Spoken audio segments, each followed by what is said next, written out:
Welcome back to this episode of the Mayoral Podcast, everybody. I am your host, Matt Mayer. In this episode, I'm talking about how elites and intellectuals want you to forgive them for the COVID policies that they forced upon us, the constant softening and hardening of language by the mainstream media, and finally, there are some direct payments from China to Joe Biden himself. But before I get into today's episode, please make sure that you hit the like button, subscribe, and share with friends and family if you like the content you see here today. As always, remember that I will have time codes in the description below, so if there's anything specific that you want to watch me talk about, please feel free to go ahead and do so. So, first topic of today, and it's a topic I've covered a lot on this show, and that's COVID and the hypocrisy that there was during the COVID chaos that seemingly lasted for two and a half years. It really wasn't until after the Supreme Court rejected the federal mandate for vaccines on employers over 100 employees that we really started to see things started to open up, especially in some of these states that were holding on to that power, mainly the blue states in this country. Now, liberals and elites and the intellectuals that pushed all these policies that shamed everyone out there for not wearing masks, not getting the vaccine, not wanting to shut down their business, change their way of life for a 1 in 10,000 chance that they would die from coronavirus. These people want you to either forget that happened or forgive them for the sins that they had. Now, I'm usually pretty magnanimous when it comes to people making mistakes. COVID is a different story. These people came after livelihoods, came after reputations, came after families. They were throwing people in jail for not wearing masks outdoors. This was absolute insanity. And I am not going to extend the olive branch as somebody who was greatly affected by these terrible COVID policies. I was let go of from my job from my former employer wanting to implement this policy for a vax mandate, me refusing to do so. And it's not just because they are a one-off company. This has nothing to do, in my opinion, with them just trying to make this decision. This is cultural influence. This is federal government and state and local government influence over these elites that decided that they were going to run their company the way that the federal government was suggesting, which was enforcing these mandates. So here's a clip of Bill Gates seemingly forgetting how he stood on masks during the pandemic. I don't remember talking about masks at all, but the two of you personally were using masks. Yeah. I remember you seemed like a really extreme case because you would wear the full thing when you leave your apartment, and it was like, is he gone overboard? Is he germphobic? I was doing, Hope we've learned in the last year? Yeah, I just don't think of wearing a mask as such a deep inconvenience. I mean, we ask people to wear pants. This guy and his lies. This guy is the epitome of an evil elite. Bill Gates, everything that he's trying to do, this globalist attitude towards literally everything, and the hypocrisy that just spews out of this guy's mouth at all times. He talks about climate change and carbon emissions. Meanwhile, he's flying around on his private jets, seemingly oblivious to the fact that he's emitting way more carbon than the average person, claiming that he takes care of it with his carbon offsets, and he's so important that he can fly all over the world, wherever he wants, whenever he wants, because he's helping humanity, because he's carbon neutral or carbon positive, whatever they call it, because of the offsets that he does. This guy's full of fucking shit. Like, anyone who listens to this guy is out of their goddamn mind. And this is just an example here of him talking about, like, I don't remember saying anything about masks. And then him talking to Seth Meyers on late night. Like, I don't think it's a big inconvenience. You forgot that you said this on TV? This isn't the only example. Here's more. Why was this politicized? Early stage of the infection, we thought this was about coughing. We didn't know the simple masks would provide so much benefit. You get the message about masks to be a kind of bipartisan, let's protect other people type message. Again, the guy's full of shit. Like, I don't seem to remember talking about masks. There's 3 examples right there of him talking about how effective masks were and how they weren't such an inconvenience for people to wear them. Well, turns out that they weren't effective at all, and actually they were damaging in more cases than helping people, especially when it comes to children who had, and I went over in one of my previous episodes, a 333,000 to 1 chance of dying from COVID. So putting a mask on them really didn't make much sense. And typically when we have some type of infectious disease, we have something that's going to negatively affect the population. The segment of the population we look out for the most are the children. And in this case, it was completely backwards. The children were out there supposed to be protecting us by putting masks on them, which wasn't helping us or them at all. And actually was hurting their growth and development. But again, Bill Gates, amnesia on the subject. And the Senate just voted on this last week. This was a bill put forth by Ohio Senator J.D. Vance banning federal mask mandates. And it passed 59 to 38. There was a few people that didn't vote because they weren't there for the vote itself. And there was 10 people that were either independent or Democrats that voted for this bill. Now, it's funny. As soon as I saw this, I was like, the people that are up in a close Senate race in 2024, I would bet that the majority of those people that voted, that crossed party lines and voted with Republicans on this, are going to be in a tight race.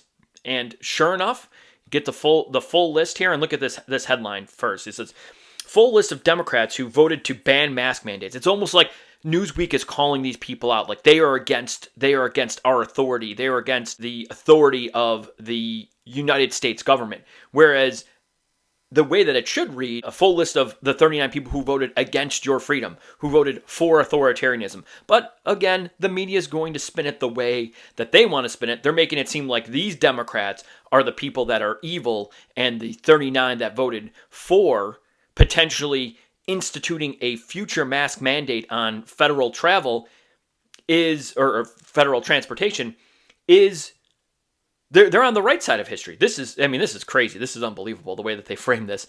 And then you see here the list. 10 Democrats who voted for the amendment. Tammy Baldwin, Michael Bennet, Sherrod Brown, Tim Kaine, Mark Kelly, Amy Klobuchar, Joe Manchin, Jackie Rosen, Jeanne Shaheen, John Tester.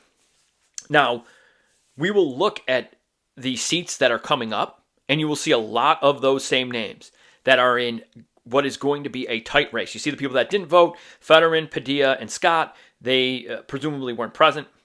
And the only independent senator, who's actually the only one that's going to be in a tight race, the other 2 independents are, I can't remember the guy from Maine, and Bernie Sanders, but they're all 3 of them are Democrats. Kirsten Sinema is the only one that's going to be in, the only independent that would be in a tight race, and she's up in 2024. So again, remember those names. These are the ones: Baldwin, Brown, Kaine, Manchin, Rosen, Tester, Sinema. 7 of the votes. So they counted 10. There's actually 11 total. Sinema doesn't count as a Democrat, but she really is a Democrat. So there's 11 that essentially cross party lines to vote with the Republicans. And of them, 7 of them have what are going to be very tight Senate races in 2024. So let's take a look right here. These are up for election in 2024. First one, Kirsten Sinema of Arizona. Consensus, you'll see the little key here in the upper right-hand corner. Safe, likely, lean, tilt, and toss-up. Everyone who's either in a likely, lean, or toss-up are the people that voted for it. Kirsten Sinema, again, she is an independent. She's going to be in a very tight 3-way Senate race. If she votes if she votes against this amendment to potentially allow federal mask mandates in the future, she's going to get crushed. It's a completely unpopular position, especially in Republican states, especially in states that are pretty purple. Got the same thing.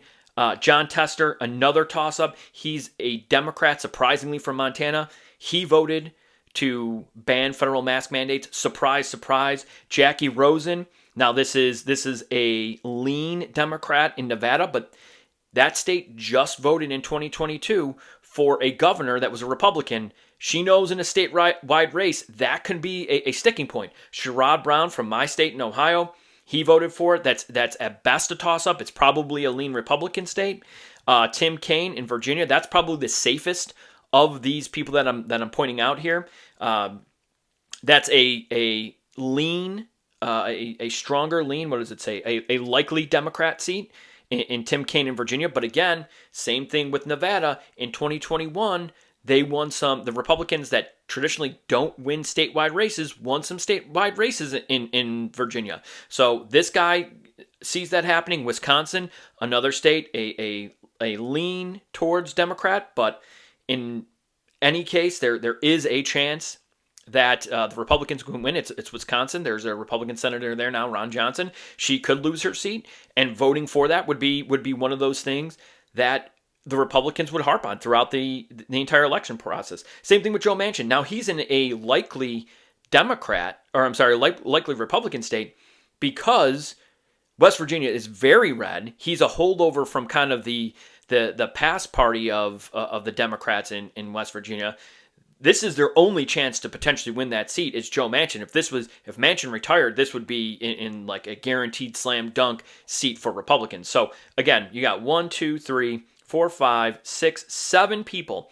7 of the 11 that crossed over were people that have what are going to be tight Senate races in 2024. So no surprise there. I don't believe these people actually even wanted to vote for that. They just knew that this would be a potential big loss for them if they had voted for it. So going back to the list here, you got Klobuchar in Minnesota. Now her seat's not up. Same thing with Mark Kelly in Arizona. But those would be potentially something down the road that they would harp on.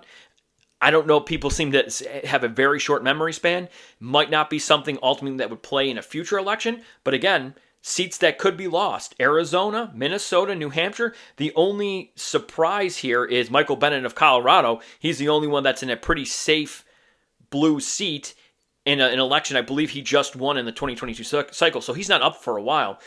But everyone else that voted across the party lines are in a seat that's either 100% a toss-up, or 100% a toss-up in 2024, or a potential toss-up in upcoming elections. So really, to me, the only guy who actually went out there and maybe voted for it because he believed in it was this Michael Bennet. Everyone else is just setting themselves up for this not being an issue in 2024 and beyond. So again, these people, I don't believe them at all.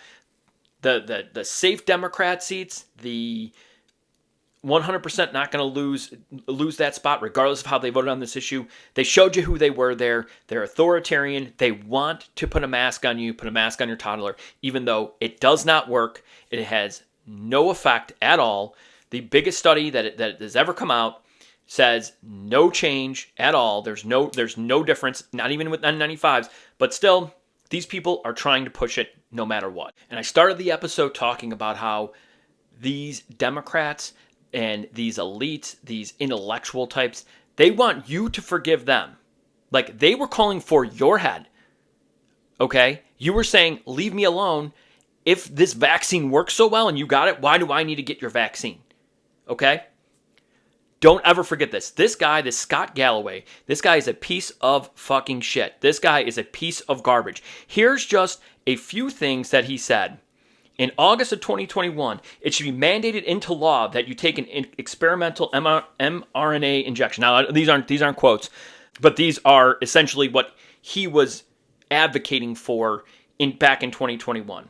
In October of 2021, it's not enough that you lose your ability to put food on the table for your children. If you decline the experimental mRNA injection, maybe you should be in prison on top of that. Maybe this guy calling for that. Now, in October 2023, we were operating with imperfect information. We were doing our best.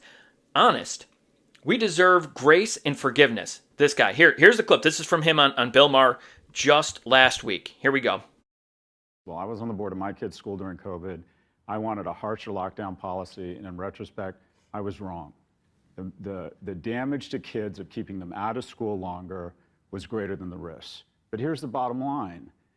Myself, our great people, the CDC, I'd like to thank the governor, we were all operating with imperfect information and we were doing our best. So well. So let's learn from it. Let's learn from it. Let's hold each other accountable. But let's bring a little bit of grace and forgiveness in the shit show that was COVID. See, now he wants grace and forgiveness. When he was clearly wrong the entire time, was calling for your job, was calling for people to be imprisoned, now he wants your forgiveness. You should forgive him because he was operating with imperfect information, guys. He was just, he was just an innocent guy and, he just wanted everyone to be safe. He didn't have the information. And keep in mind, these stances were in October of 2021. That was 18 months after the pandemic had started. This guy wants your forgiveness. Him and people like him called for your job, called for your business, called for you to be in prison, called for your kids to wear masks, called to lock down schools. He even said in that clip he wanted harsher lockdowns than they had. And in retrospect, he was just misguided, guys. Please, be nice to him. Be nice to him. How about fuck you? And fuck all of you COVID Nazis that wanted to take my job away. And guess what? You succeeded. I worked for a company at the time, and today is the 2-year anniversary. I'm filming this. It is November 1st, 2023. On November 1st, 2021, and I knew this was coming, I was let go from my job because I refused to get the COVID-19 vaccine. Guess what? I work remotely out in the field. I don't report to an office. I was in sales. I go around to different accounts. When I would drive, I'd be driving by myself. But no, my company, my old company, Scott's Miracle-Gro, by the way, there's a company you want to not buy from. That's a fucking company that you shouldn't be buying from. The guy that's the CEO, Jim Hagedorn's absolute tyrant. He's a piece of garbage. But they were just doing what was best for us, guys. They were doing what was best for us. Please forgive us. Please forgive. Sorry, we didn't face any of the consequences of our policies. You did. But you should forgive us. Because we were just being nice, guys. We didn't mean to. We didn't, we were just doing what was best for you. And what was best for you was to put a mask on your kid, keep them out of school, shut down your business, in some cases forever, and if you worked for a company, take away your livelihood. That was best for you guys. That was absolutely what was best for you. So we need to forgive Scott Galloway and the like, because they were just doing what was best for us. Forgive them. Things like this never happened. This never happened, guys. Let's not forget. Get off. Let go. Get off. Get off his vest. He's fucking choking me. He's choking me. What the fuck? This cop is grabbing her by the throat. I'm narrating this video right now for those of you who can't watch. Her crime, not wearing a face mask. This is what's best for you guys. We are so concerned about your safety. We are going to sick the authorities on you and choke you in the middle of the street for not wearing a face mask. Forgive these people, for they have sinned. But they were doing what was best for you all along, guys. It was just what's best for you. That's all they really cared about. What was best for you, what was best for Grandma and Grandpa. Forgive the governor of New York for causing thousands of excess elderly deaths by locking the elderly, the most vulnerable population, away in the nursing home. Forgive him. He was doing what was best for your grandma and grandpa. This guy right here, he's just doing what's best for this woman. She doesn't know what's best for herself. She needs to be choked in order to realize how dangerous she is without a mask on. That's what she needed to do. Scott Galloway was doing what was best for you. This police officer's doing what's best for her. Governor Andrew Cuomo was doing what was best for the elderly. They're just such nice and lovely people. You need to forgive them. Or you could be like me and fuck these people. This guy needs to go to prison. Cuomo should go to prison. People from the CDC should go to prison. People from the FDA, the federal government, state governments. These people need to go to prison. And Scott Galloway, fuck you. How about you lose your job, buddy? Huh? You feel so bad about people like me and people all around the country and all around the world because of people like you that demanded our head on a stake? You think that you should keep your job and just get a little sad face? Oh, he's so cute. Oh, it was a shit show, guys. Yeah, it was a shit show because you fucking made it a shit show. Fucking moron.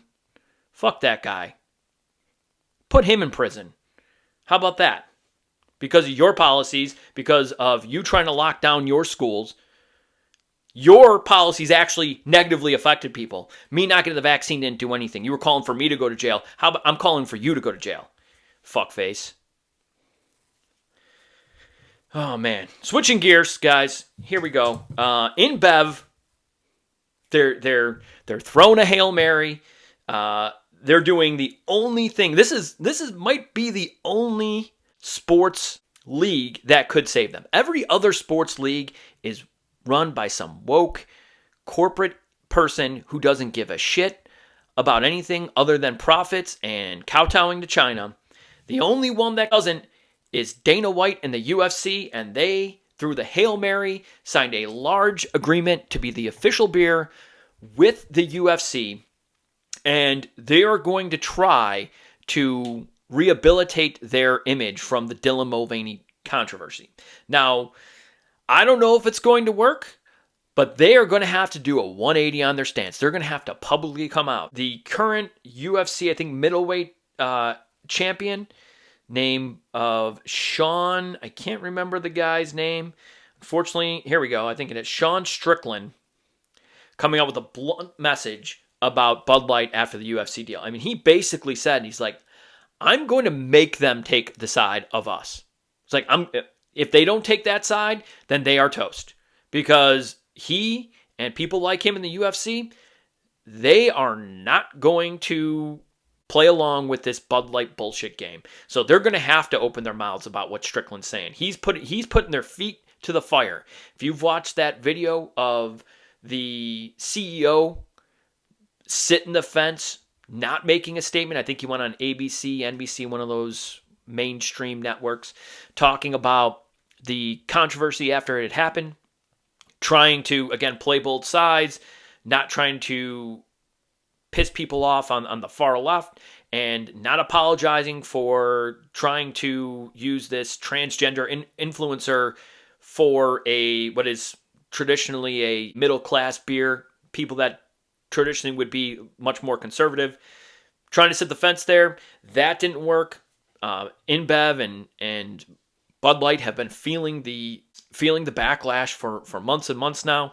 This is their Hail Mary shot, and kudos to Sean for saying, he's like, I'm gonna make them take it back, and if they don't, then they're, people like me, like, we're going to be bashing our own sponsor, and it's not going to be something pretty. So we'll see what happens, but this is their Hail Mary.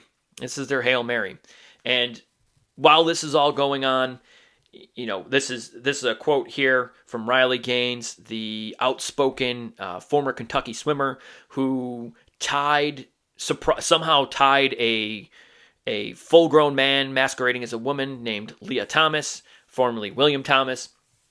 And she's been pretty outspoken about it since, that it's really unfair for her to have competed. And she says here, TransAge is the next new thing. And there's been people talking about this for several years now, and I agree with them that this is what they're going for. They've been softening language, and I'm going to talk about language again. How the media uses Charmin language. I'm going to call it this: Charmin and sandpaper language. When they want to harden language, they want to make it seem rougher, they're going to use sandpaper language. They're going to rough it up by making it seem more extreme than it is. And when they want to lighten it, they will use the Charmin language to make it feel softer and nicer. So when they say, no, don't use pedophile, that's mean to these brave grown men who molest children. They are just minor attracted people. This is the type of language that they use, the Charmin language, as I'm calling it now. And TransAge is the next thing. So this is a story of a 50-year-old transgender swimmer competing with teenage girls. Like, at what point do we say, even the most ardent supporter of the transgender movement, at what point do you say that this has gotten out of hand? A 50-year-old man competing against teenagers because he identifies as not only a woman, but identifies as a teenager? Like, again, this is just opening the door for that, for normalizing child molesters. And then you have clowns like this, Joe Walsh Freedom. He said, "This is a tough ad, but necessary ad. I come from MAGA. America, we must know the truth about MAGA. We must know the truth about the movement that denies election results, bans books, and pushes white nationalism." This guy is an absolute clown. And you see my post there. It said, "My God, you're scum." And I can't even play the post because it says, "I'm unable to view this post because this account owner limits who can view their posts." And I don't know if he blocked me because I called him scum. Let me click on his profile here. No, he hasn't blocked me, so I don't know why I can't view that post anymore. But it says, former candidate for president, former congressman, hashtag be brave. Ooh, what a tough guy. Basically, the video, this propaganda video that he puts out, it starts off with people, and again, this is the sandpaper of language with people like this in this propaganda video. So since I can't play it, I'm going to have to describe the beginning of it.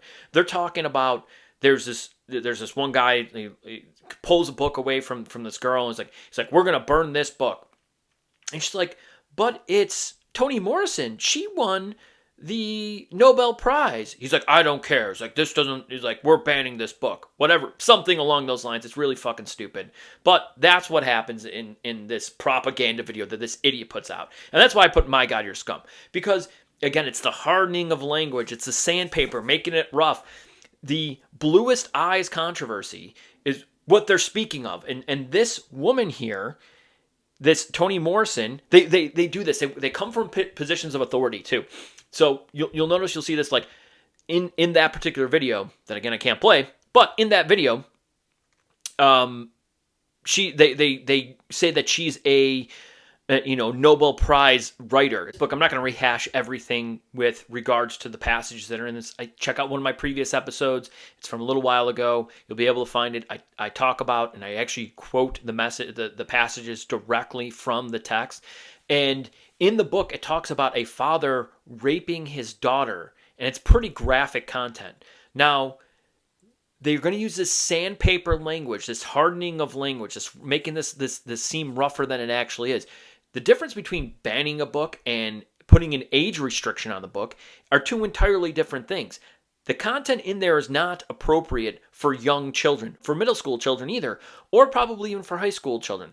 I would argue that it's potentially should have a 17 plus rating on it, 16 plus rating on it. Therefore, it should be in more of a restricted section, especially if you decide 18 plus. Now, it's the same thing as like when you used to go into a video store, back when video stores were a thing. There was an adult section. You had to be 18 or older to get into it. Now, they didn't ban those videos, but they didn't just let 10-year-old kids walk up and grab pornography films. Same thing would apply with these books.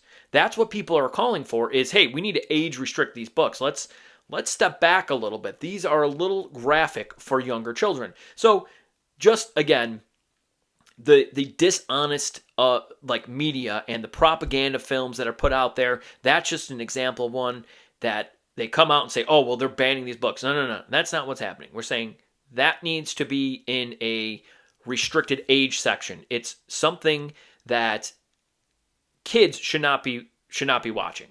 And there's nothing wrong with that. That's how we've operated throughout human history, and that's how we should continue to operate.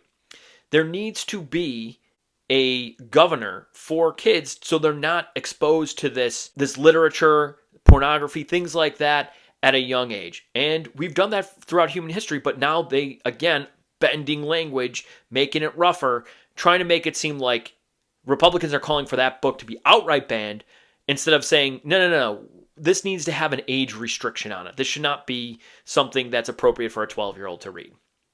But again, the bending of language. Make sure that if anything you take away from my videos, that should be the thing that people take away, is the manipulation of language by the mainstream media to make you feel comfortable with things like minor attracted persons and uncomfortable with banning books, when one is what it should be is a pedophile, child molester, and the other one is actually, let's put an age restriction on this book. The language totally changes it, and they know it, and they're great at it. They are. But be aware of it and be vigilant, and every time you see something like that, make sure you call it out to your friends and family. I know that I have, and I will continue to do so. And another example right here. The media coverage of this man here, this picture here is of a man who just recently got out of prison. It says, Leonard Allen Kerr, this is from NPR, freed after a wrongful conviction, is shot dead at a traffic stop. CNN, newly released video shows moments before a recently exonerated man was fatally shot.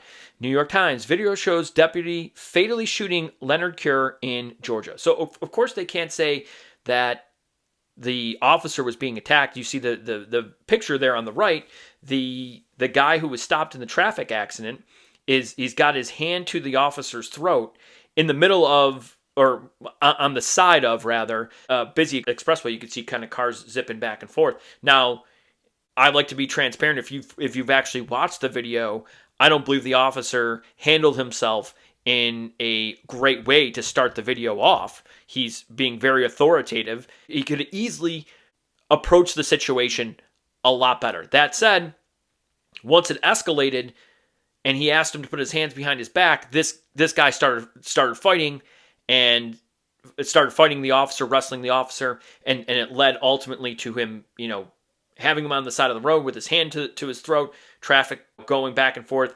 The officer shoots him, I think, in the side somewhere, and ultimately he died of his injury. But again, media is going to paint it one way, when if you watch the video, this guy actually attacked the officer, and you could debate the way the officer approached it, but once you cross that threshold of resisting arrest and then having your hand to the throat of the officer now has to protect himself. And unfortunately, he used deadly force. Prior to that, he had shot him with a stun gun, and that didn't seem to faze him enough to where he wasn't able to then fight the officer and put his hand to his throat. So again, changing language.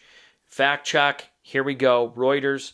Fact check. No evidence drug overdose was the main cause for death for George Floyd in 2020. This is November 8th of 2022.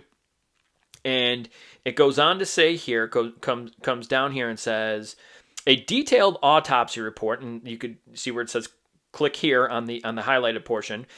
A detailed autopsy report and toxicology report by NMS Labs, made public with the consent of Floyd's family and legal representatives, said Floyd had visible blunt force injuries to his body, including to his face and arm, and the blood screen revealed his fentanyl levels at 11 nanograms per milliliter and norfentanyl at 5.6 nanograms per milliliter. So I'm not really too familiar with fentanyl. My wife works in the OR at the Cleveland Clinic, so I asked her what's the difference between fentanyl and norfentanyl. She said it's just a fentanyl derivative. It's more of, I guess what she believes is like a street fentanyl, but they should have the same kind of lethality level. So if you click here, and this is the autopsy report, it does list blunt force injuries, but then it says here in the number 3, it says no life-threatening injuries identified. It has a list of them. B says no injuries to the anterior muscle of neck or laryngeal structures. So it's, according to this, it says that there was injuries there, but they weren't life-threatening according to the autopsy here. And then again, it says blood, drug, and novel psychoactive substances screens.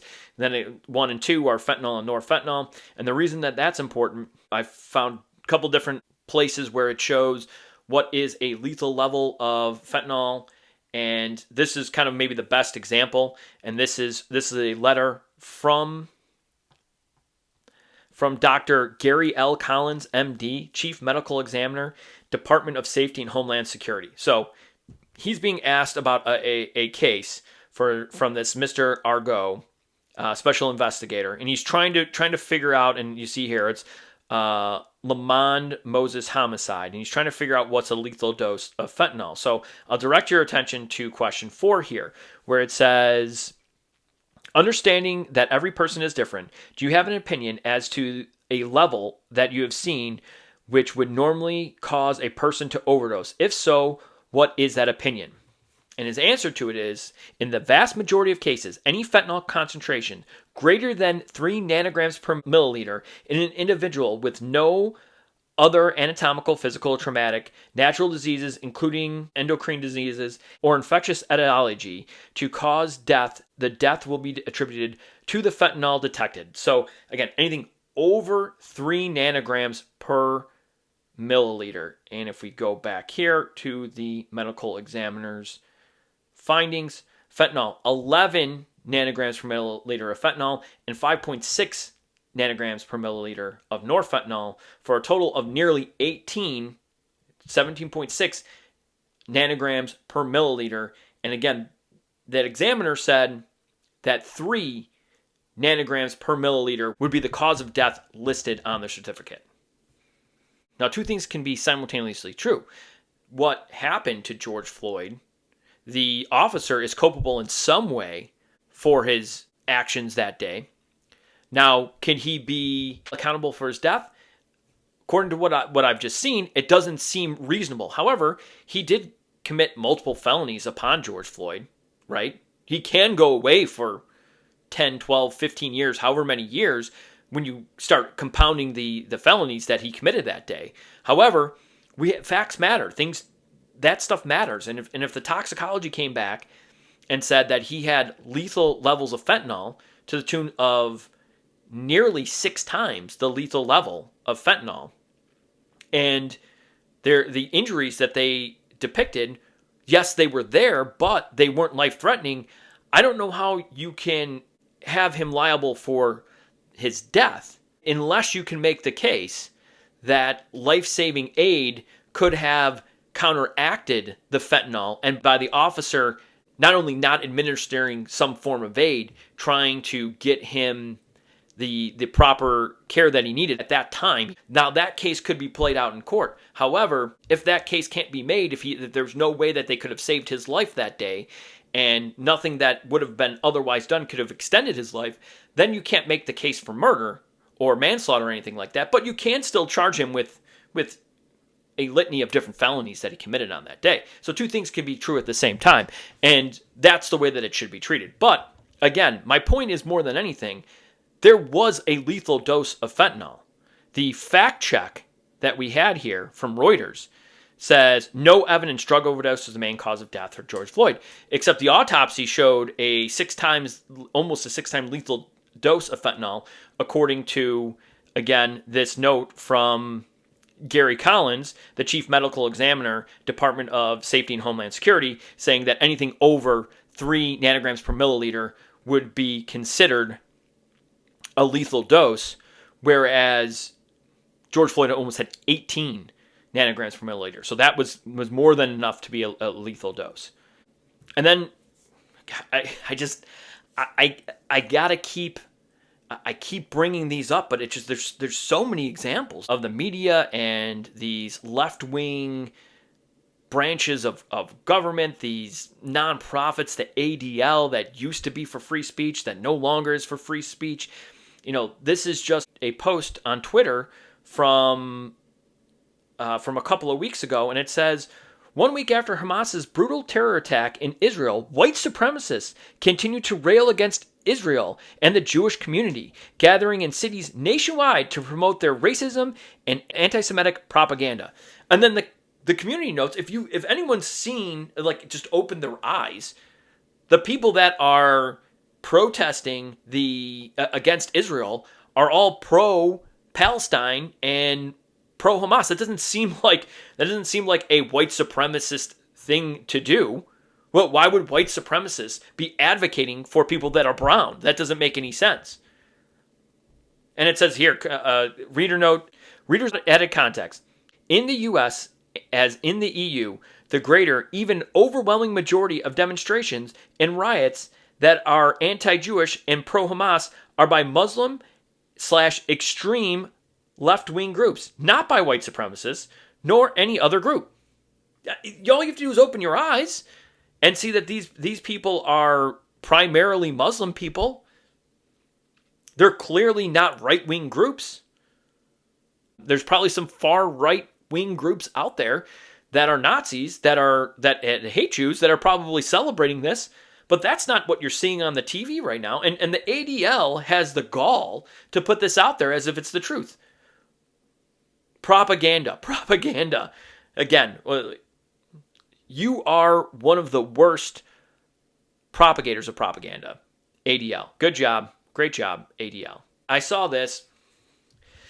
This is Arkansas Governor Sarah Huckabee Sanders signs executive order banning woke nonsense language like pregnant people, laboring person, birth giver from state government. We're just getting started is what she claims. So there's a couple of ways to look at this. And initially I'm like, no, they can't ban. I'm thinking, no, they shouldn't ban any language. And then I realized, and then I'm thinking, okay, well, they're putting that restriction on themselves. So this is clearly not the same thing as the government saying that a particular corporation can't use that language or a particular person can't use it. They're just saying internally as like government, we cannot do that. So clearly there should be a delineation between the two. So it's in my mind, I'm like, okay, that's acceptable. And then I thought about it a little bit further. I'm like, let me reverse these. And I think this is a good exercise for people to do. Let's change this. And let's say that there was the state of California that wanted to ban language like women and men and mother and father, and say, and they wanted to use these terms like pregnant people, laboring person, birth giver. What is the term that they use? Bonus hole. That's a real thing for describing a woman, bonus hole. Because they have a vagina, people who ovulate, something like that. If they were banning the normal terms and then enforcing that the government had to use those terms, that's a slippery slope. Now, I agree that these terms are nonsense. However, if the inverse were true, there would be outrage on the right saying, like, why are you banning this language from state government? Now, you can argue, like I said at the beginning, like, should they be allowed to put a governor on themselves of what they can and cannot say? I think that is acceptable, but you have to realize that this is going to come on the other side. And if you're okay with these people doing this in Arkansas, you got to realize that there's somewhere, we're not too far down the line from seeing something like this in a extremely left-wing state like New York or California or Illinois, one of these states that are going to go, well, we don't think it's inclusive enough to call somebody a male or female or a man or a woman. We just call them laboring people, whatever it might be. So this is a slippery slope. So I think in principle, they have the right to do it, to govern themselves. But again, I'm pointing out that this is going to lead to a reaction on the other side that's going to seem ridiculous, and it will be ridiculous, but it is going to happen. So just keep your eyes out for that. Don't be celebrating this as some type of win. It opens Pandora's box. They should have the right to do this. I don't think that either side of the aisle should be implementing something like this, because it's going to be nasty. You're going to see these right-wing states banning these types of words and left-wing states banning from the government. And then you're going to see left-wing states banning terms like mother and fathers, like craziness like that. But I'm saying, if you don't think it's going to happen, you haven't been paying attention to what's happened in the world for the last 5 years. And last topic for the day, this is my old buddy here, Ed Krasenstein, talking about there's been a recent direct payment that can be attributed to Chinese funds going from Hunter Biden, from the Chinese, a wire from the Chinese government to Hunter Biden, or I don't know if it's a Chinese government, a Chinese company rather, sorry, accuracy matters, Chinese company to Biden China joint venture. So $5 million on 8/8 of 17, $400,000 on that same day directly to a Hunter Biden entity. About 6 days later, on August 14th of 2017, 150 grand to the wife of James Biden, Joe Biden's brother, and then James and Sarah Biden entity on 8/28, so August 28th of 2017, was like with a cash withdrawal of $50,000, and then subsequently a few days later, on September 3rd of 2017, a $40,000 check written to Joe Biden. So in less than a month, the money went from, there's money flowing from the Chinese corporation to a joint venture, to Hunter, to James Biden's wife, a withdrawal from the James Biden wife, and then a check written from James or Sarah Biden. They got that's actually written from Sarah. Here's the copy of the check here, written from Sarah Biden. It says loan repayment. Now, you see people like this that will stand up like, that's a pretty linear money trail, right? That goes from this Chinese company to Joe Biden in less than a month. Now, can you say definitively that that's where that money was from? That was there an actual loan that was made? I would like to see if there was an actual loan made between Joe and James Biden. Because if there was, then you could actually explain it, but that still would be something that potentially you could down the road tie to some type of money laundering scheme. But again, my old buddy Ed Krasenstein, this is absurd. This is like saying Trump received directly laundered cash from Saudi Arabia because Jared Kushner bought him a golden toilet after getting an investment from the Saudis. Not that this happened, is what he says. You keep reaching. You keep pushing the same narrative with nothing that comes close to providing any crime by Joe Biden. I mean, first of all, his son needed to register as a foreign agent. He's already violated that act. I think everyone's kind of gone away from that in the mainstream media and these left-wing supporters like Ed Krasenstein, that Hunter Biden did not properly register as a foreign agent. Okay, everyone knows.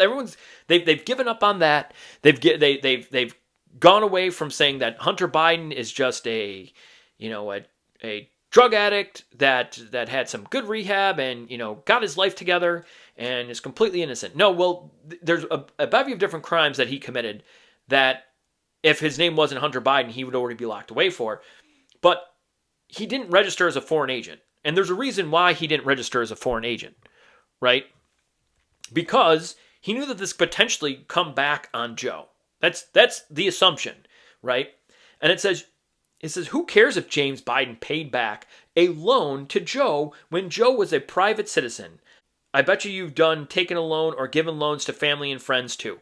Well, if this is true, if this is just a loan between the brothers and he's just repaying it, right?